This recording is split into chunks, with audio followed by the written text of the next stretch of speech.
kalian tidak baik-baik saja kalau ada gejala-gejala ini. Ini kita belum masuk ke agama ya, ini masih mencermati diri kita, ini waras apa tidak. Ada banyak, ini sebagiannya dulu ya. Kita tidak baik-baik saja, coba dicek. Teman-teman ngalami ini enggak? Yang pertama apa? Moodnya berubah secara drastis. Tiba-tiba sedih dalam sekali tanpa alasan. Atau seperti orang ekstase, ceria luar biasa, padahal ya tidak ada apa-apa. Itu alamat tidak baik-baik saja. Jadi moodnya tiba-tiba sangat drop atau tiba-tiba sangat melambung, tidak terkendali. Nah, kalau ada gejala-gejala seperti ini, ambil nafas sebentar, mundur sebentar. Ada yang tidak beres. Atau yang kedua, ada masalah dengan tidur. Entah sulit tidur, entah berlebihan tidur, kokean turu. Pinginnya tidur saja. Nah, mulai pagi sampai sore tidur saja. Kemungkinan ada masalah. Atau sebaliknya, sulit tidur. Sudah macam-macam obat diminum, CTM sakbok entek misalnya. Ya kalau levelnya kalian obat tidur kan mahal, itu CTM woy. Nah, ada masalah. Jadi kalau kalian berhari-hari sulit tidur, mungkin ada problem dengan mental. Ya kalau enggak bisa tidurnya malam ini saja atau 1-2 malam, mungkin karena kokean ngopi atau karena ada apa, itu mungkin bisa. Memang niatnya melekan mungkin bisa, tapi yang terus-terusan tidak bisa tidur, ada masalah pasti.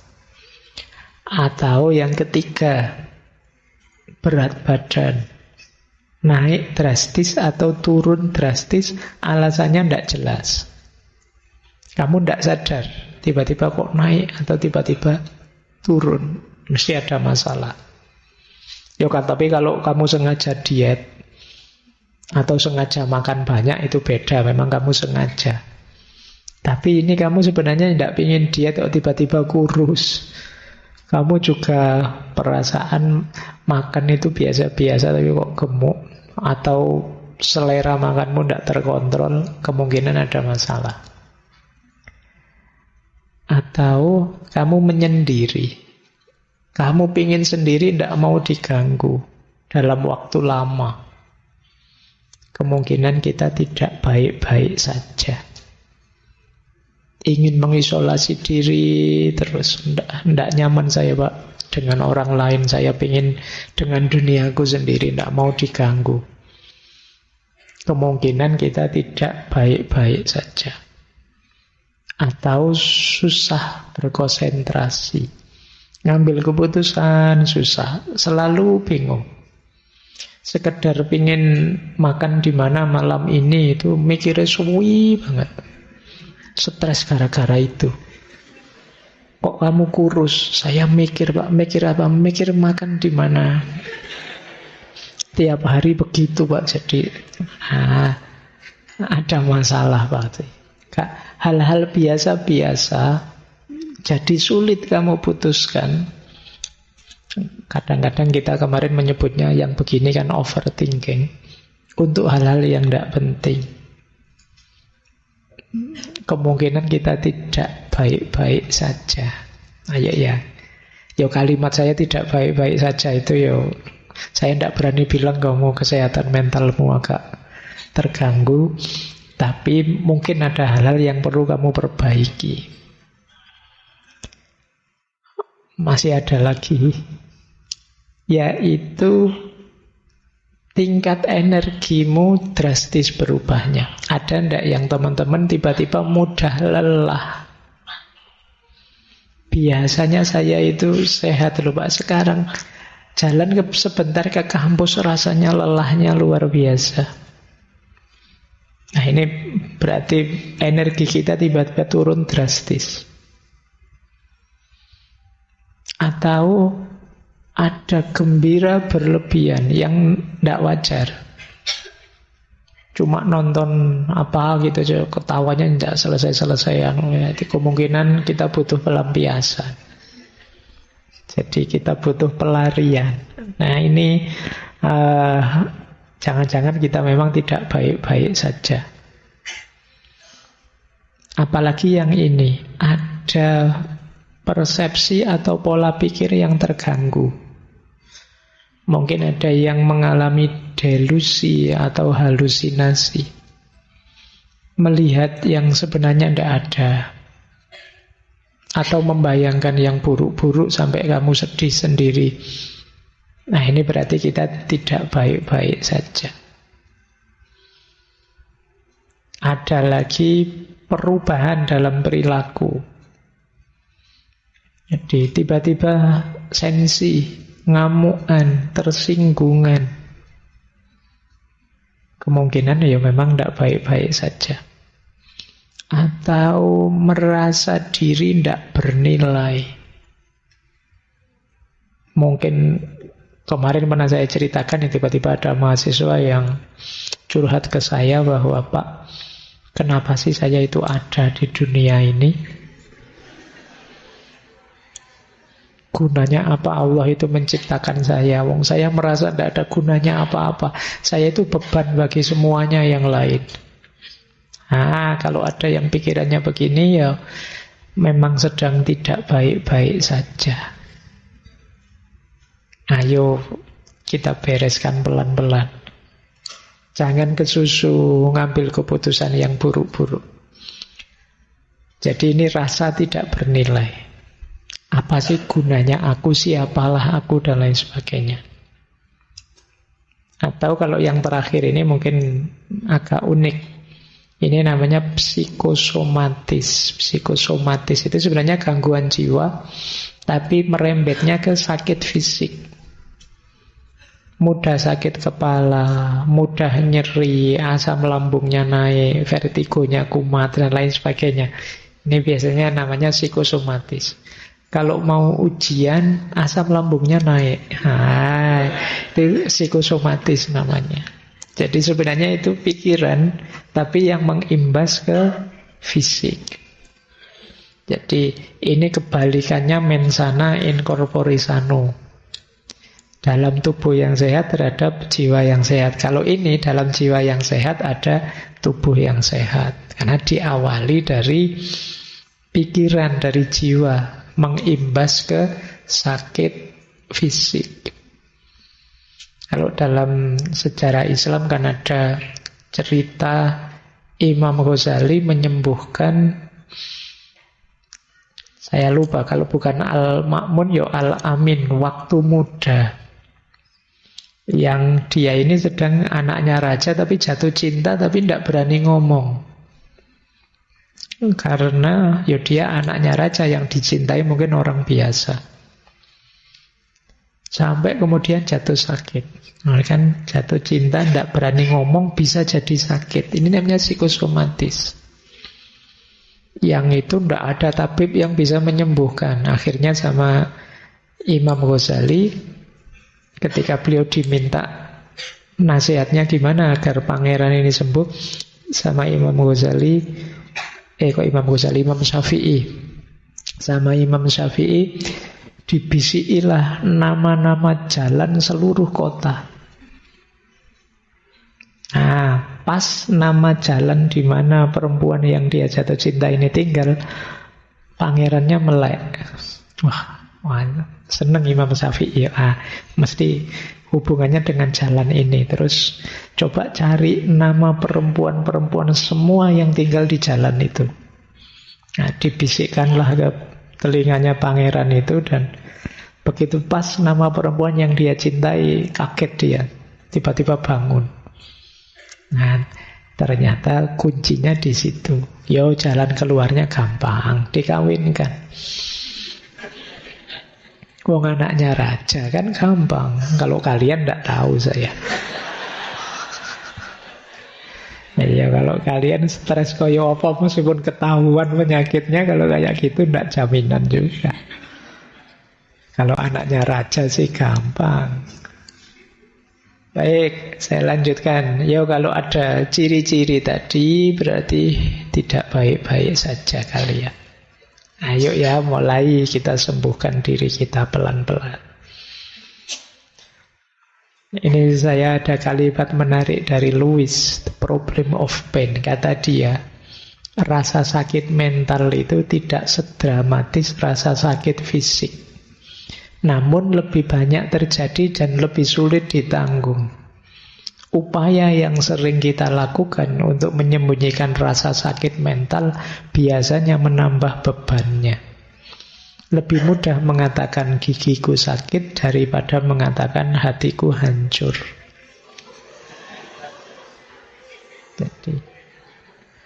Jadi orang yang sakit mental itu kan memang mau cerita itu rasanya enggan, tidak enak. Kalau sakit gigi sih gampang. Ini teori ini berlawanan dengan lagunya Maggie Z itu. Daripada sakit gigi lebih baik sakit hati. Kalau ini ndak. Ayo ngomong sakit hati gampang, sakit gigi gampang, tapi ngomong sakit hati sulit.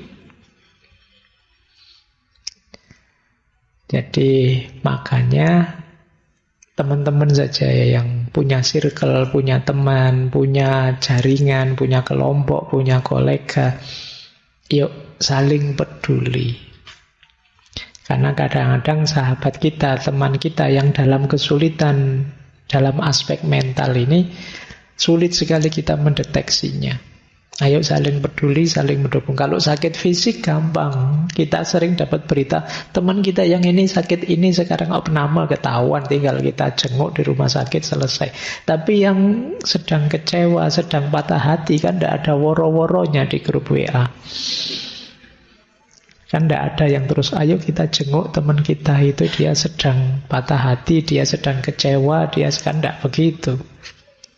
Nah, itu sulitnya sakit mental. Padahal kadang-kadang sakit mental itu efeknya bisa fatal. Ya kayak saya bilang tadi, sampai ada yang mengakhiri hidupnya.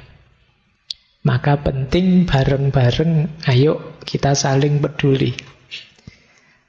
Ya apalagi kalian kan kemarin cerita-ceritanya yang mengakhiri hidup banyak yang muda-muda. Berarti kalian juga ayo waspada dengan circle sekelilingmu, dengan teman-temanmu, sahabatmu.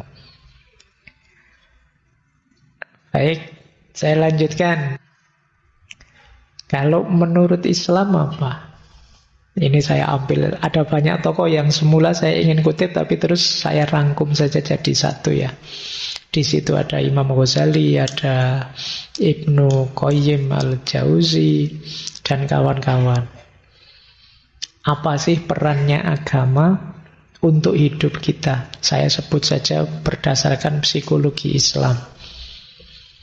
Ilmu jiwa khasnya Islam.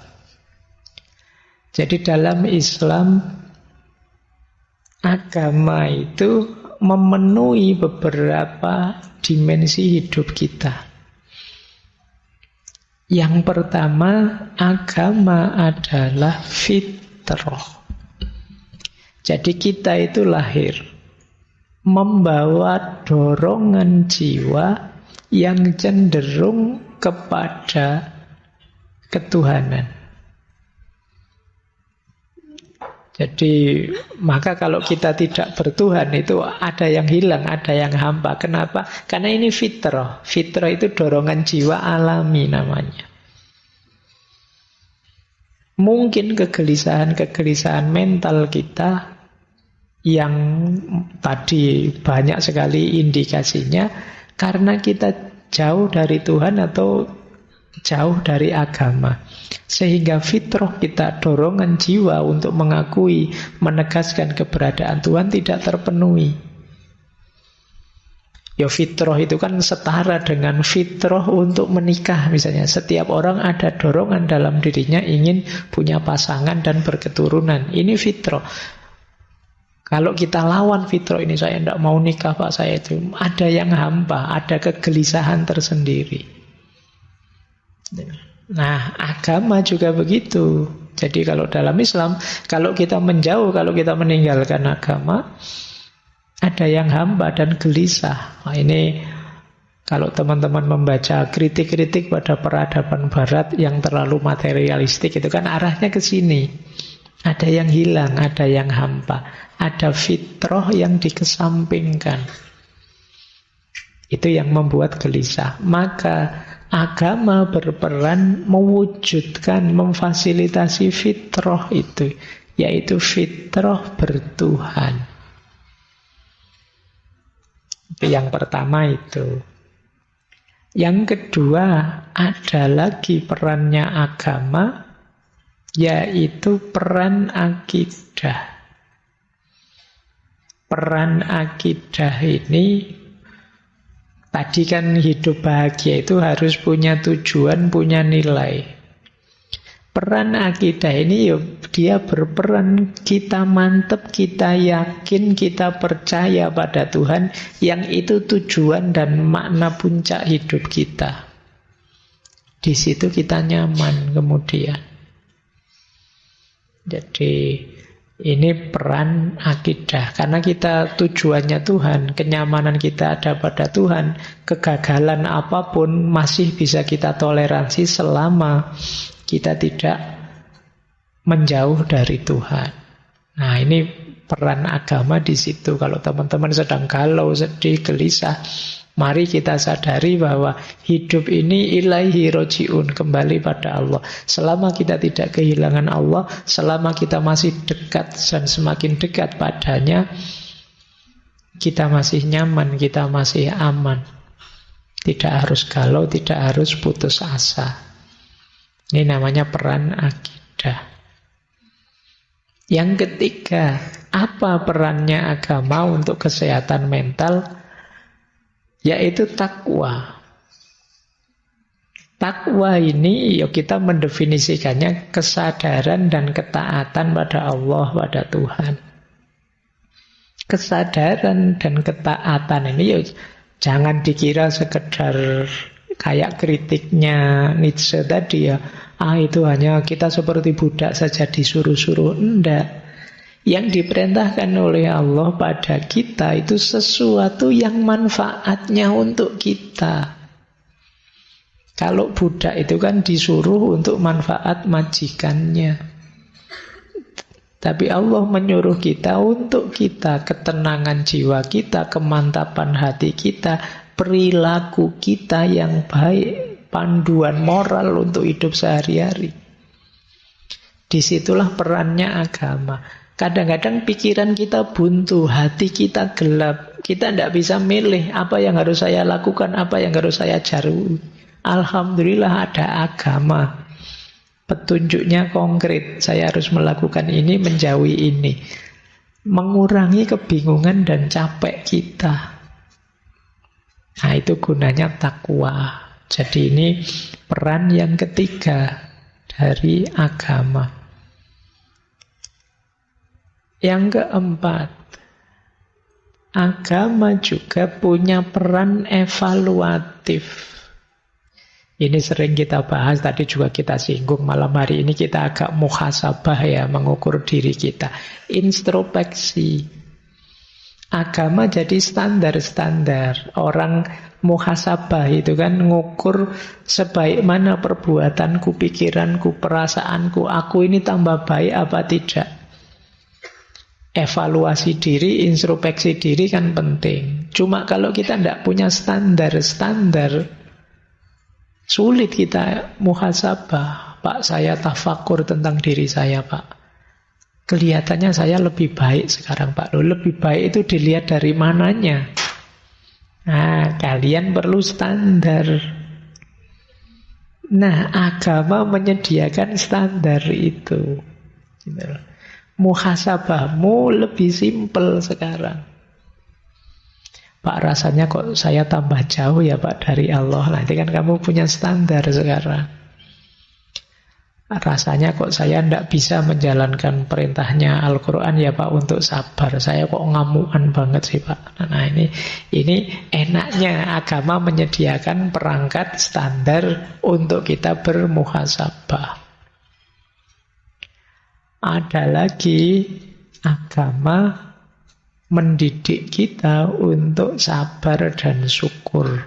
Ini 2 jurus sapu jagat untuk apa saja menang kalau kalian punya menguasai ini. 1 sabar, 1 hidup itu kan isinya 2. Kadang senang, kadang susah. Kan cuma ini. Loh, kalau kalian punya syukur dan sabar, selesai sudah. Ketika kamu senang, bersyukur. Ketika kamu susah, bersabar.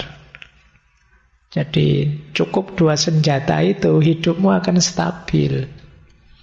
Masalah dalam hidup kita kan ketika senang, kita lepas kendali. Ketika sedih, kita drop, putus asa. Nah, untuk biar tidak lepas kendali dan putus asa, ya syukur dan sabar. Dan agama menguatkan di situ. Jadi kalau tanpa sandaran agama, ya syukur itu kan rasanya hampa. Kamu bersyukur pada siapa? Ketika ada agama, bersyukurnya pada Tuhan yang menganugerahkan kenikmatan ini sekarang. Ketika tidak ada objek untuk disyukuri, kan terus kamu balik ke dirimu sendiri, bersyukurnya ke dirimu sendiri. Iya, sekarang pas kamu sukses, pas gagal. Ketika kamu kembalikan ke dirimu sendiri, terus kamu jatuhnya putus asa. Ketika kembali ke dirimu sendiri, kalau sukses sombong, kalau gagal putus asa. Nah, itu gunanya kita punya agama untuk meminimalisir efek dari problem mental tadi. Dan yang terakhir, peran agama dari perspektif ilmu jiwa Islam, psikologi Islam itu ihsan. Agama mengajarkan kita untuk memuncakkan kebaikan. Ya, mudahnya menyempurnakan segala kebaikan kita hanya pada Allah saja.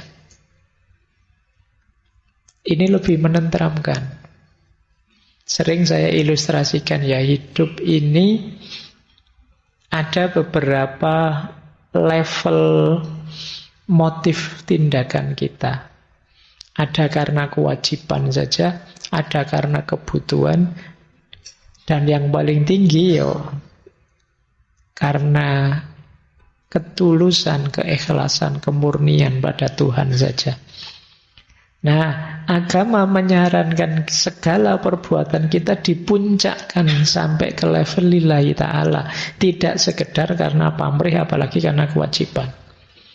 Segala sedih, galau, kecewa kita muncul karena ada pamrih-pamrih biasanya. Seperti saya bilang tadi ya di pengantar waktu launching buku tadi, kan saya bilang kalau tidak ada target apa-apa, ya tidak mengecewai apa-apa. Tapi kalau kalian motif pamrihmu banyak, ya kecewamu banyak. Ngaji ke sini, saya nanti ngaji, duduk agak pojok yang dapat sandaran, terus nanti ngambil minumnya 2, terus nanti kamu ngancang-ngancang gitu. Begitu nyampe sini, loh yang datang sudah banyak, tempat dudukku sudah ditempati orang, minumnya tidak kebagian, kecewamu banyak. Kenapa? Tadi pamrihmu banyak. Nanti kalau sudah selesai, pingin ngobrol sebentar sama Pak Faiz, yang ngantri banyak, kamu tidak sempat maju sampai jengkel. Nah, kecewamu banyak karena pamrihmu banyak. Kalau tadi tidak pamrih apa-apa, mungkin tidak ada yang kecewa. Tapi karena kamu target dan meleset, jadi kecewa. Maka dalam agama kita diminta ihsan. Ihsan itu kan, kalau dalam Islam, anta budallaha ka'annaka tarahu wa illam takun tarahu fa innahu yaraka. Melakukan apapun ikhlas karena Allah saja. Itu lebih nyaman untuk mental kita. Jadi ini gambaran umum sederhananya. Apa kalau ada yang tanya peran agama untuk kesehatan mental? Kalau dari Islam, agama memberikan fitrah. memberikan akidah, memberikan takwa, memfasilitasi muhasabah, mendorong kita untuk sabar, syukur, dan ihsan. Dan ini efeknya luar biasa untuk kesehatan mental kita. Kalau inginnya lebih konkret, bisa misalnya, ini contoh dari kitabnya Imam Ghazali, Ihya Ulumuddin. Ini kalau teman-teman jeli ya, ada beberapa tips mengatasi problem kesehatan mental versinya Imam Ghazali. Ini hasil pencermatan saya sekilas saja, sebenarnya masih banyak. Misalnya, untuk mengatasi degradasi moral. Kalau kegalauan hidupmu, stresmu, sakit mentalmu, karena kamu merasa banyak maksiat, banyak dosa, saya terlalu sering maksiat mungkin Pak ya, saya terlalu, terus kamu galau sendiri, stres sendiri gara-gara itu, solusinya dua kata Imam Ghazali. Taubat dan tazkiyatun nafas. Ayo ditobati, terus pelan-pelan kita bersihkan hati kita. Cara membersihkannya, nawa itu tidak mengulang lagi maksiat-maksiat yang kemarin saya jalankan. Dosa-dosa yang kemarin saya lakukan. Ini akan meringankanmu. Jadi, taubat itu kan semacam menetralisir segala beban dosa dan kemaksiatan yang selama ini kalian lakukan, yang membuatmu stres. Tapi dengan melakukan itu plus pembersihan jiwa, jiwamu akan lebih tenang. Jadi itu tips dari Imam Ghazali. Solusi pertamanya justru taubat. Jangan lupa ini ya. Karena kalau jiwa kita masih kotor, tiba-tiba saya ingin menutup dosa saya dengan puasa, dengan sholat ini itu, ya belum, diawali taubat dulu. Membersihkan wadahnya dulu. Nah ini mengatasi degradasi moral. Kalau teman-teman merasa hampa makna, hampa tujuan, saya bingung ini Pak, hidup saya mau kemana? Saya harus bagaimana menjalani hidup ini? Imam Ghazali menyarankan dua. Zuhud dan qanaah lah. Qanaah itu merasa cukup dengan apapun yang saya miliki saat ini. Zuhud itu kondisi jiwa kita yang tidak lagi tergoda oleh hal-hal duniawi. Ini zuhud. Lu kalau gitu ndak kuliah, ndak kerja Pak. Ya tetap kuliah, ya tetap kerja. Tapi tidak terikat, tidak jatuh cinta pada dunia. Ini membuat kita lebih mudah menetapkan tujuan. Memberi makna hidup. Dibandingkan kita masih tenggelam dalam hasrat ambisi duniawi. Kata Imam Ghazali. Kenapa begitu ya? Hasrat ambisi duniawi itu sering mengecewakan. Membuat kita putus asa. Mari kita terima saja, ya yang kita miliki ini ya sudah. Itu namanya qanaah. Dan tidak mudah tergoda, tidak mudah terpesona oleh hal-hal yang sifatnya duniawi. Itu ada kata mutiara yang luar biasa dari Sayyidina Ali bin Abi Thalib. Beliau menyatakan, ya dunya hurri wairi lakot tolak tuka salasatan. Wahai dunia, godalah orang lain saja selain aku. Kenapa? Aku sudah menalakmu 3. Jadi itu Ali bin Abi Thalib. Itu membentuk jiwa yang zuhud. Saya tidak tahu kalian berani tidak bilang begitu. Wahai dunia, aku sudah talak 3 padamu. Tidak mungkin rujuk lagi sudah. Baik. Ya kalau di usia-usia kalian masih tidak gampang untuk qanaah. Tapi boleh latihan. Intinya bagaimana jiwa kita tidak terikat dengan dunia. Kemudian kalau kita mengalami hampa spiritual, hampa nilai, tadi kita merasa Pak saya itu kok tidak berharga ya Pak, apa sih nilai kehadiranku? Imam Ghazali menyarankan dua, riyadoh dan mujahadah. Riyadoh itu latihan. Sederhananya, ya bentuklah dirimu biar jadi orang yang bernilai, berharga. Jadi riyadoh itu ya amal-amal keagamaan kamu jalankan, maka kamu merasa bernilai dalam hal agama. Bentuk dirimu jadi orang pinter, ya kamu nanti bernilai jadi seorang intelektual. Bentuk dirimu jadi pekerja yang tangguh, yang berkarya produktif, ya nilai dirimu jadi manusia yang produktif. Jadi riyadoh, latihan, ya bentuk. Jangan menunggu dirimu terbentuk. Kamu yang harus membentuk dirimu. Itu namanya riyadoh. Saya nunggu saya Pak, besok siapa tahu saya jadi. Siapa tahu saya jadi. Kalau kamu ingin jadi, bentuk dirimu. Pengen jadi dosen, latihan mulai sekarang. Ngobrol, ngajar kok ngobrol. Ngajar yang enak terus jadi latihan membaca yang banyak. Itu jadi membentuk dirimu jadi dosen yang berkualitas. Jangan menunggu, jangan nanti kalau saya ditakdirkan Allah jadi dosen kan yo bisa-bisa sendiri Pak. Yo kalau nunggu begitu ya ndak jadi, nanti kamu tiba-tiba jadi dosen beneran terus ndak bisa ngajar, terus bingung waktu ngajar, terus kamu stres lagi. Apalah nilai saya Pak, nanti jadi begitu lagi. Maka riyadohlah mulai sekarang, latih dirimu. Pengen jadi bisnismen yang sukses, latihan mulai sekarang. Bentuk dirimu, latihan mental ekonominya, ilmu ekonominya di-upgrade, itu namanya riyadoh. Jangan lupa mujahadah, berdoa. Yo, tetap segalanya Allah yang mengabulkan. Terus, kalau teman-teman kesulitan dalam hal pengendalian diri, solusinya kata Imam Ghazali harus ada khauf dan roja.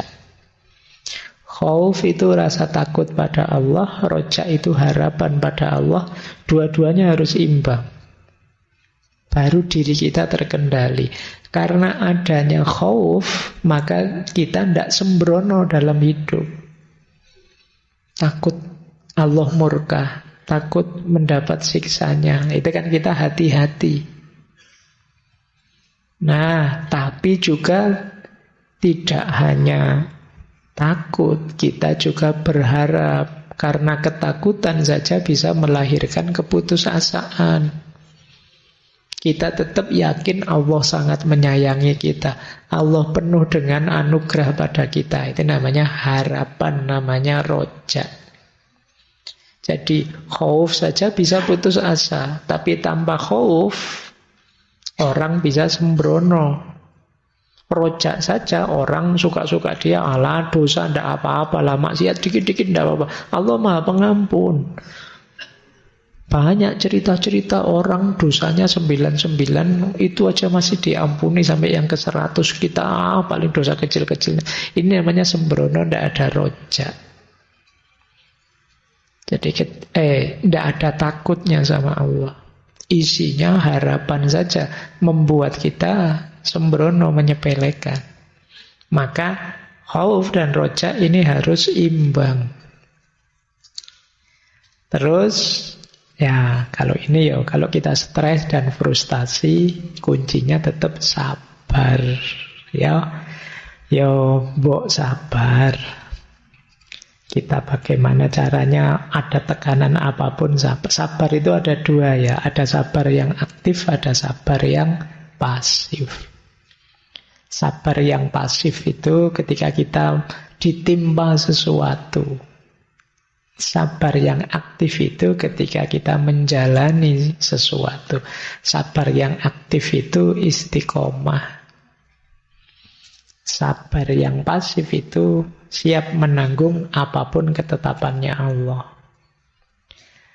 Nah, kalau teman-teman kegelisahannya adalah cemas tentang masa depan, solusinya adalah tawakal.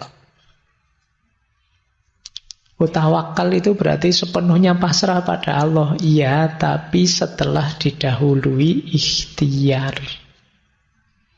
Kalau teman-teman takut masa depannya suram, ayo dirancang sejak sekarang. Biar tidak suram. Setelah dirancang, dijalani, pasrahkan hasilnya pada Allah. Itu namanya tawakal. Kalau belum ada ikhtiarnya, belum bisa disebut tawakal. Jadi kalau teman-teman cemas, jangan diam saja, Pak. Masa depan saya gimana, Pak? Ayo berusaha. Rancang yang baik, jalani dengan baik. Kalau sudah dijalani, pasrahkan hasilnya pada Allah, itulah tawakal. Nah, itu akan nyaman untuk diri kita. Baik, terakhir.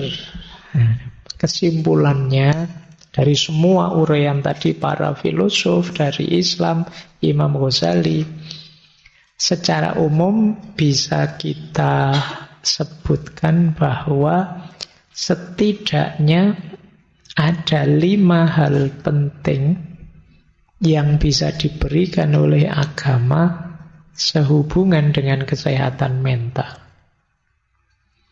Yang pertama apa? Dukungan sosial. Tadi Durkheim tadi loh. Di antara kekuatan agama itu kan solidaritas antar pemeluknya. Kita sama-sama beragama, maka kita punya sistem pendukung yang kuat. Ada saudara-saudara, ada teman-teman kita yang seagama. Insya Allah mendukung kita kalau kita sedang kesulitan. Jadi karena kita ada di track, di jalur yang sama. Yang kedua, kalau ini lebih hakiki, agama memberikan kita makna dan tujuan hidup.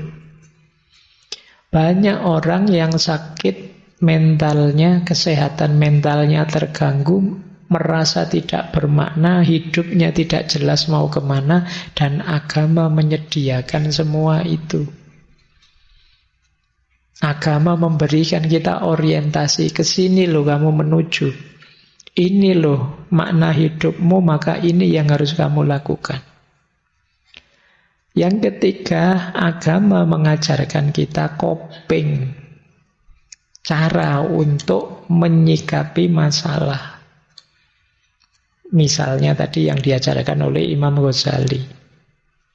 Yang keempat, agama memberi kita nilai.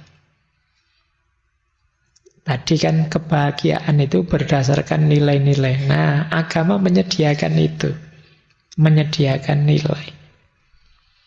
Mana yang harus kita utamakan, mana yang harus kita belakangkan.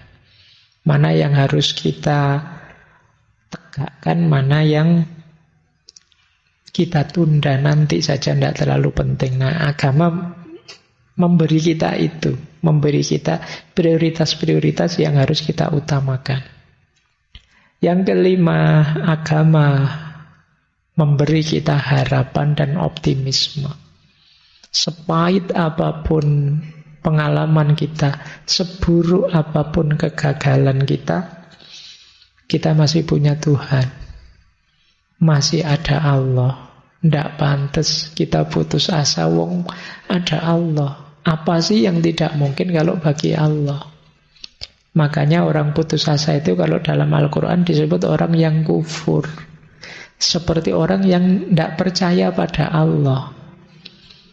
Kalau kita beriman, percaya pada Allah, apa sih masalah yang tidak terselesaikan? Kalau Allah berkehendak, bahkan 1 menit ke depan, 1 jam ke depan, sebesar apapun masalah kita bisa tuntas.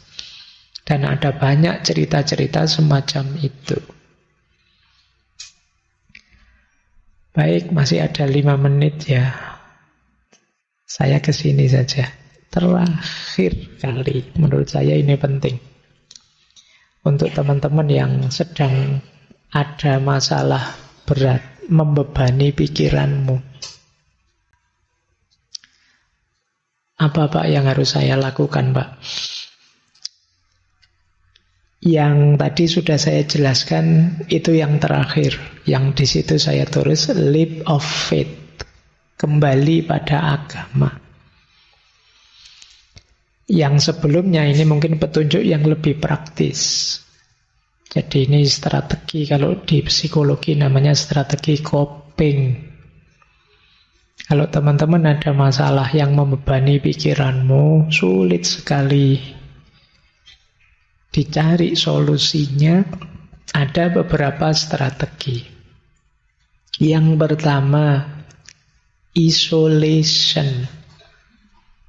Isolation ini agak sulit, tapi kalau bisa alhamdulillah. Buang perasaan-perasaan destruktif, pikiran-pikiran negatif.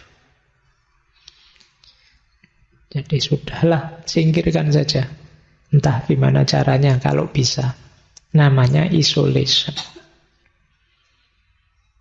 Jalan pertama. Jalan kedua, kalau masih sulit, anchoring. Jangkar. Maksudnya apa? Dedikasikan hal tertentu, nilai tertentu yang melampaui problem atau beban pikiranmu tadi, yang prioritasnya lebih tinggi. Misalnya kalian mikir tentang kuliah yang tidak selesai-selesai. Anchoring itu, kuliah kan nanti bisa diulang, nanti bisa dilanjut lagi. Tapi misalnya kesehatan orang tua jauh lebih penting, jadi saya tunda kuliah untuk ini. Namanya anchoring. Ada yang lebih penting yang kamu utamakan. Saya kok sibuk di sini sih, padahal ada yang lebih penting. Saya kok stres mikir ini, padahal dalam hidup ini banyak yang lebih penting. Nah, itu jadi mendedikasikan hal-hal tertentu yang bisa menghadirkan rasa nyaman. Ternyata banyak orang-orang terlantar yang perlu dibantu. Sudahlah, masalah saya tidak berarti saya tak bantu orang-orang itu. Ini namanya anchoring. Jadi ada nilai lebih tinggi yang ingin kamu hidupkan dibandingkan problemmu. Itu kalau bisa. Kalau masih sulit, boleh distraction. Alihkan perhatian. Jangan mikir itu terus. Kalau memang tidak ada solusinya. Kalian boleh kejar hobimu. Atau saya biasanya nonton drakor ya Pak. Ya wis nonton drakor. Berseri-seri ya Pak. Yes, tonton enggak apa-apa. Yang penting kamu senang. Itu namanya distraction. Biar enggak stuck di problemmu itu terus. Wong tidak ada solusinya. Distraction. Atau ya entah kamu jalan-jalan kayak healing kayak atau kemana kayak. Yang penting kamu jangan stuck di masalahmu. Nah, kalau bisa lagi sublimation. Sublimation itu gunakan rasa sakitmu untuk hal-hal yang produktif, kreatif. Patah hati, nulis buku tentang patah hati. Itu produktif, namanya sublimation. Sedang sedih, bikin syair tentang kesedihan. Itu namanya sublimation. Bikin lagu tentang sublimation. Pak, saya tidak bisa Pak. Bisanya cuma masak Pak. Yo ngarang masakan apa yang baru. Kreatif malah sedang stres. Sublimation. Boleh energimu kamu pakai untuk yang lebih kreatif. Kalau sublimation ini menguntungkan. Nanti kalau kamu sudah sehat lagi, sembuh lagi, lumayan punya karya. Dari energi kesedihanmu. Nah, kalau ingin lebih dalam lagi, temukan makna. Tidak ada satu peristiwa, tidak ada satu situasi pun yang tidak berarti. Semuanya bermakna, semuanya ada hikmahnya.